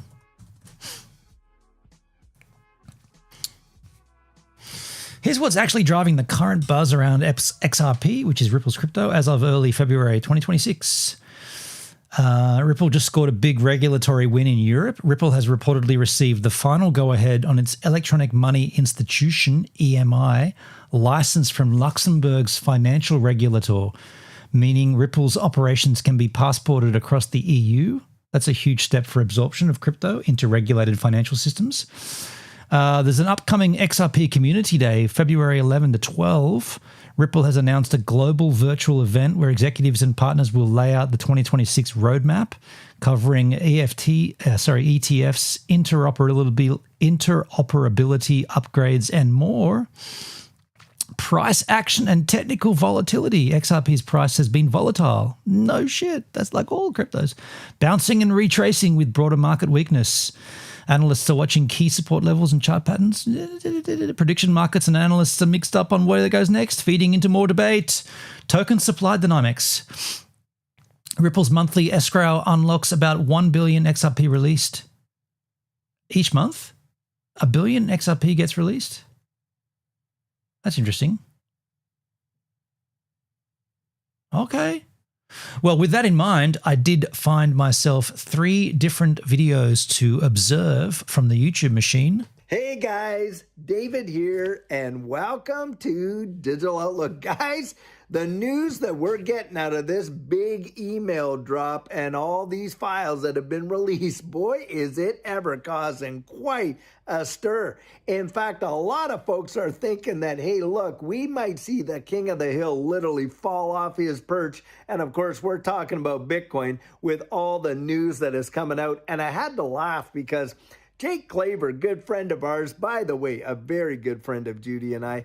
Anyhow, he came out and he threw out this expo, says, I got my bingo card ready. And he was ticking off all the things that are happening. And I'll tell you what, boy, do we ever want that one little number to come out so we can all yell bingo. Guys, I think we all know. I thought the Hex community was a little nutty. Is this an XRP? I mean, he's got a big XRP hanging on the wall there. Is this the XRP army? Is this what they're like? This is a bit cringe. Eventually, it is coming. I mean, the reality is we can see the handwriting on the proverbial wall with respect to the implosion of this current financial system. And we know that they're leading us into a new digital system. Now, I don't know why they want to drag this whole thing out with this whole song and dance and just pretend like, you know, nobody really knows what's going on. That is utter hogwash. You've lost me. Sorry, dude. What's your channel called? Digital Outlook. That was from 4 hours ago. You lost me. Here comes another video. This is from Crypto Sensei. New White House Crypto XRP meeting. They have decided. There was a White House meeting yesterday about crypto legislation to decide stuff like stablecoin yield from some of the largest players in the crypto space and the banking space. I want to go ahead and what was said in the meeting and some of the reactions and news and pieces of clips that we are getting from today about yesterday. So let's go and educate you on what the heck happened here. So Eleanor Terrett said some preliminary color from sources in the room at the White House stablecoin meeting just wrapped up. You had bank policy, ABA bankers, SF Forum, ICBA, Fidelity, PayPal, Paradigm, SoFi. You have Crypto Council, Blockchain Association, Digital Chamber, Official Cantor, Coinbase, Paxos, Crypto.com, Kraken, Ripple, and Tether. 2-hour meeting. Constructive discussions on the risk and opportunities of stablecoin and yield and rewards. Issues were framed so that both sides know where the boundaries are. Positive vibes, no yelling. Great. We had adults in the room. More attendees included Stripe, Galaxy HQ, Multicoin, Circle, and consumer bankers. Everyone had a chance to speak with roughly a 3-to-1 ratio of crypto to banking reps in the room. Crypto and AI czar David Sachs was not in attendance. Great. So the guy who's the crypto czar for the White House in the United States, representing what, the people, wasn't even showing up to the meeting like he had something better to do? Okay, bro. I mean, come on, man. Let's get this together, dude. At the White House. So they're talking about crypto. Okay. Again, not really excited. And have strict oversight at the federal level. In fact, in many ways, for the very first time. The other thing I would say is that, when it comes to stablecoin deposits, it's important to understand that these deposits with stablecoin issuers are not then relent out to other parts of the economy. These are backed dollar for dollar in short-term instruments, principally U.S. Treasuries. Okay, tell me about XRP, dude. Has one last video. This is from Bull Runners. This is holding XRP back. Okay. Around a month ago, XRP was at $1.90 and it moved up, stalled, and was pushed back down to about $1.70. And if you watched that last video, you already know the indicators are there. The fundamentals are good. The setup looks right. So the question is, why does XRP keep stopping right when it feels like it's about to take off? Because this has been happening for months and it doesn't feel random anymore. It feels like there's something holding it. Let's just pause for a second. CoinMarketCap. I haven't looked at XRP for a while. Search. XRP. Let's take a look at its all-time chart. It's trading at $1.58 right now. That is down on the 24-hour. Down a percentage, I guess, on the hour. On the all-time chart, it's up. It's up 26,866%. That's quite a gain. So, I mean, what happened here in 2016, 2017? We went from less than a penny all the way up to 35 cents. Interesting. So from 2017, there's been steady growth and pullbacks. All-time high of $3. That tells us this here, doesn't it? All-time high. Okay. 24-hour high of. Can't I see all-time high? I thought that would show it right there. All-time high, $3.84. So it's down 50% on that, or 60%, 58%. That was 8 years ago. 8 years ago. 8 years ago? People complain about the length of time with the Hex stake, 15 years. 8 years ago was XRP's all-time high, and people are still making videos about it. XRP was peaked at 8 years ago. 12 years ago, it was at all-time low. Time flies. Yeah. But my point is, people always complained about, well, that's too long to stake. You can't stake 15, 5. You can't do that. It's 15 years. That's crazy. 8 years ago for XRP. Time We're flies. gonna have a little fun. Ooh. I have nothing else to do, so let's have a little fun. Let's right? have a little fun. Comtech, I got in around 22 cents. So Comtech must have been in down here somewhere, right? I mean, it's gone back again every now and then. Dropped back down to 20 cents here, 18 cents. I can tell you in Exodus, can't I? When did I buy XRP?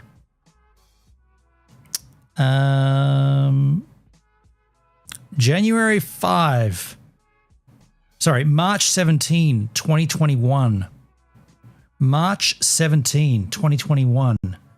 2021. Around about here somewhere. Price was about $1.60.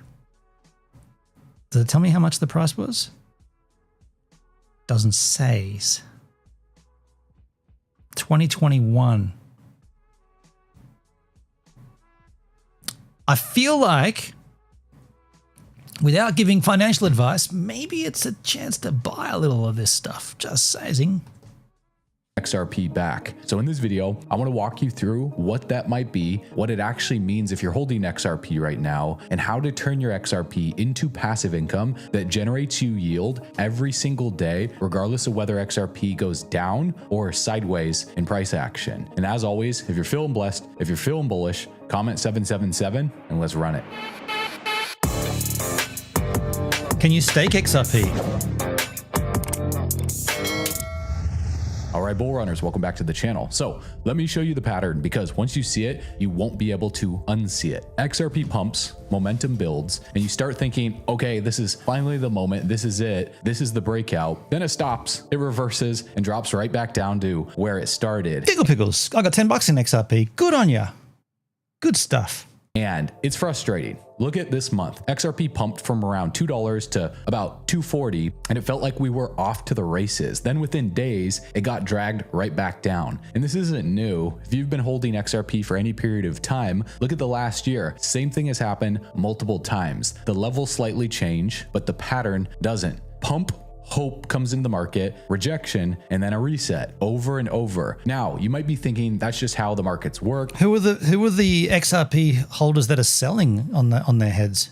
You know, there's resistance levels, there's support levels, resistance fails, then the breakout fails, completely normal stuff. But here's what makes this frustrating, and here's what's really happening behind the scenes. The fundamentals keep improving for Ripple and XRP. The news keeps getting better, and yet every time it feels like XRP is about to take off, it gets pulled back down. So the question then becomes, what keeps dragging it back every time XRP tries to run? So let's look at what is actually happening behind the scenes here. CNBC called XRP the hottest crypto trade of 2026. In the first week of January, XRP pumped 31%. It outperformed Bitcoin, it outperformed Ethereum, and then it was pulled right back down. But at the same time, XRP ETFs have pulled in over $1.3 billion. And in December alone, while Bitcoin ETFs lost over $1 billion and Ethereum lost $564 million, XRP pulled in $483 million in fresh capital. Institutions were flowing out of Bitcoin and Ethereum and rotating into XRP. So you've got institutional money pouring in, supply leaving exchanges, real demand signals there. But if the demand is real, then what's going on? Because it's not showing up on the chart, which is what retail wants to see. And at the start of the year, a large chunk of XRP sales weren't coming from escrow or retail. They were OTC trades through FalconX and Kraken dark pools. So early investors and hedge funds are moving massive positions anonymously. Now, I can't verify exactly how much is moving through these channels, and that's the whole point. It's private, but Kraken literally advertises OTC services on their website, and the minimum trade size is $50,000. And these desks exist for moving large positions without touching the public market. And here's what's actually happening. XRP sitting on exchanges dropped from around 4 billion tokens to under 1.6 $2.6 billion, and it's the lowest levels in almost 2 decades. Now, I made a video talking about this titled XRP is going away forever, and in the first 5 days of January alone,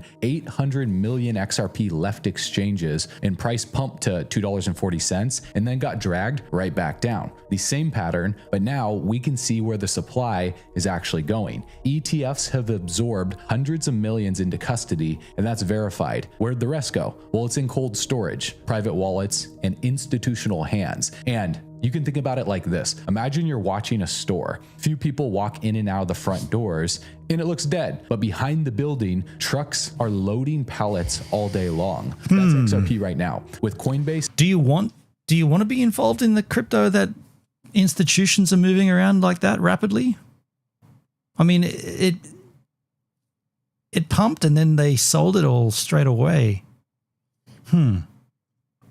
and Binance, well, that's the storefront where retail trades XRP, but the real volume is happening in the back. This is off of the exchanges, private markets, OTC. And because you can't see it publicly, the price keeps getting pulled back down before it can run. If you have over $50,000 in crypto and you're waiting for the price to go up, you're already behind. Smart investors. This is an ad, right? It's a classic pump and dump. Not really a classic pump and dump, but it's just more concerning because if you're going to invest in this, you don't really have any control over anything because all these off-market transactions that aren't affecting the price until it's too late. It seems, I don't know, like that seems a bit sort of sketchy, doesn't it? Like they're making trades that are like massive trades of 50,000 at a time that are not affecting the market. How? Don't wait. They make their crypto pay rent. And while most people let their portfolio sit idle, certain DeFi protocols are paying 20% to 200% annually without trading, leverage, or the stress that's involved with holding through massive market volatility. And this is how serious money compounds. He's playing. This phase is brutal. And I know a lot of you guys are feeling it. Our comments are filled with a lot of negativity. There's a lot of emotional outlash at us for simply explaining to people what's going on. And these same people you'll see walking down the street seemingly normal, but when they get on their computer, they turn into keyboard warriors, full-grown men and women that are simply trying to strike it rich rather than develop a long-term strategy. But I know simply trying to strike it rich rather than develop a long-term strategy. Dude, everybody that's in crypto just wants to make money, you idiot. I can't watch any more of that. I mean, look, I was just thinking it might be worth stockpiling a little XRP. I don't have much. I think I said I have 20 or something, 25, 30 or something, 25. I've got 20. I feel like from memory, I think I tried to get rid of it and they mandate that you must keep 25 in your wallet or something from what I recall. 25 XRP tokens. Yeah, I mean, I don't think I'm going to do anything. I've got some USDC. Maybe I could just convert it. Why keep a stable coin, right? I got USDC, $5 worth of it. Why should I keep that? I should just swap that out to XRP, right? Might as well. Whoops. Yeah, let's leave it at that, eh? I won't do that on stream, obviously. I won't go and do my swappy. Oh, fuck, I need to get a haircut. My hair's starting to look a little hideous. When did I last have? Oh, no. I'm going to get a haircut. But what I'm going to do now is say ta-ta, and I'll catch you guys tomorrow. I'm going to look into, there's a story that's just happened very recently, yesterday, within Australian music, and a band that you guys all know about. I'm not going to ruin it right now, though, but it's quite an interesting story that's just come out from an Adelaide band. I kind of want to tell you now. Okay, I'll tell you now because I want to formulate an idea. So there's a band called the Mark of Cain. You guys all know them from my streams. I've worked with them in the past. We've done the stream. We've done a virtual vinyl with Illides.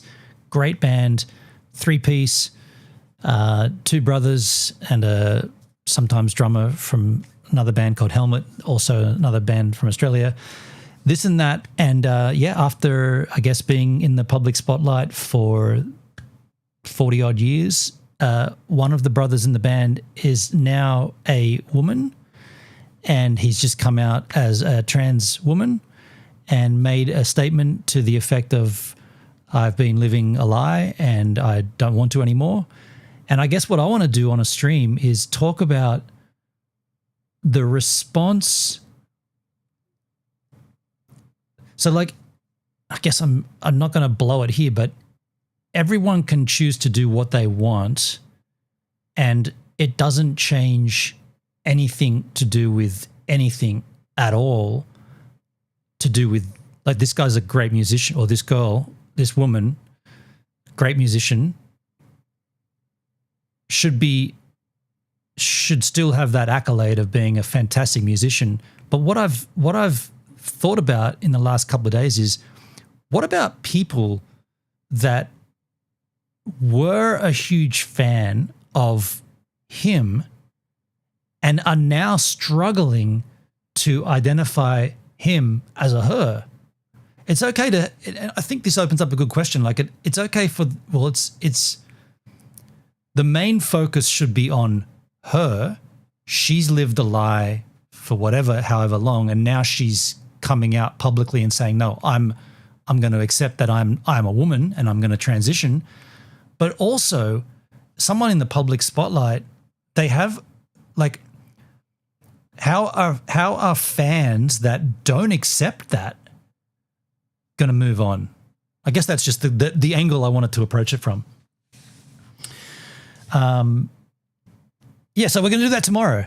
And I don't know where it's going to go, but I just want to open that question up to the viewers and just see if like, because people always say you should check in on people and are you okay and is everything all right? You know, there's help for you, but there's some, like, and I'm not saying it's me, but I'm saying that some people that really do, like, this is an Adelaide musician and very famous and very, like, people aspire to be him.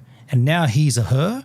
So how are these fans and these people going to change their approach and go to a show and just, now I've got to look up to a woman? Not that there's anything wrong with a man or a woman, but they've got to change them. It's not, look, I'm still framing the idea of what I want to discuss. That's pretty much it, but I'll get in deep tomorrow, I guess. And I'd love to hear your comments as well in the chat if you want to join me on that stream. But for the time being, I'll say ta-ta. Thanks for being here. You ought to do a paranormal stream. Yeah, could be interesting. Paranormal stream. It's a minefield. Yeah, thanks for being here live with me. Yeah, it's going to be an interesting conversation. I'm down for it. Maybe we'll listen to some Mark of Cain. I could have been a contender. I could have been almost anything. Well, you can be almost anything. Thanks, Comptech. Cheers, man. Cheers, dude. Great stream. Thank you. Farkle.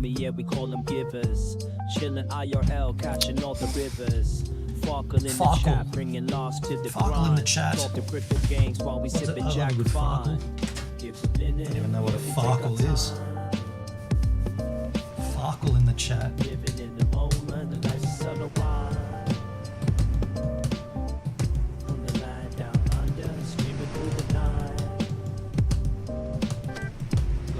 New Zealand's vibe, surfing waves day to night. Always looking for the next thrill, that's where I ignite. Community so solid, always shining bright. Rolling